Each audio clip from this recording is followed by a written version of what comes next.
儿们，你们见过这样的植物大战僵尸盲盒吗？一个只需要10块钱，里面装的都是植物大战僵尸里面的库存尾货。老板因为卖不掉，所以直接做了一个盲盒。运气好的话，可能猜到里面的夜光版的僵尸王；但如果你的运气稍微差那么一点，可能就只能猜到空气了。这样的盲盒，你敢买吗？今天孟子也就当第一个吃螃蟹的人，来给大家测评一下这样的植物大战僵尸盲盒到底能不能买，是亏还是赚呢？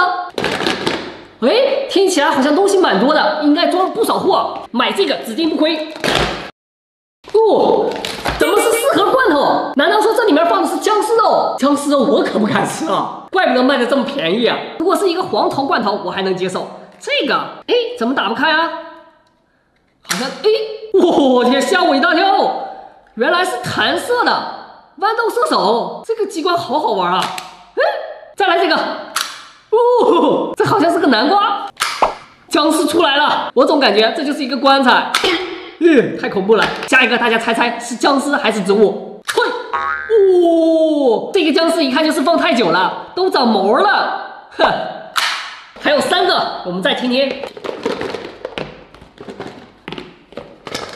开这个，是3个小积木，哟，还得自己拼装。天哪，这个僵尸都披上了大棉袄，没想到僵尸也怕冷啊！这个好像也是僵尸，哟，西部牛仔，现在的僵尸都这么时髦了。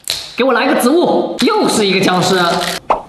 这个僵尸我认识，就是一个炮灰，经常冲在第一线，3、2下就被打趴下了。第2个果然有点亏啊，还这么几个，5块钱，不能再多了。剩下2个了，我们也不挑了，随便猜吧。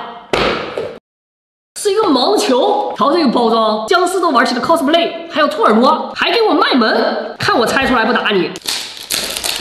咦，这么大个球，就装这么小，天哪，这是啥呀？豌豆射手怎么变成了一个熊脑袋？这到底是豌豆出了轨，还是狗熊劈了腿？太狗了吧！里面还有一个小球，难道说它可以发射？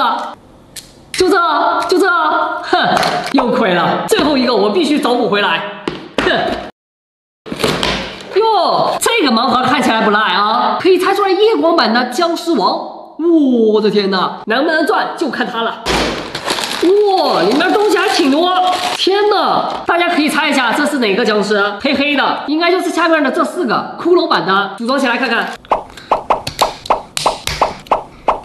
猜出来没？海盗巨人僵尸，手里面还有一个鱼武器，背后背着一个小僵尸。重点是他的衣服居然有这么潮，穿的是 LV 的空气衣，一看就很有钱。只不过这个绿帽子，你确定后面的小僵尸是他自己的吗？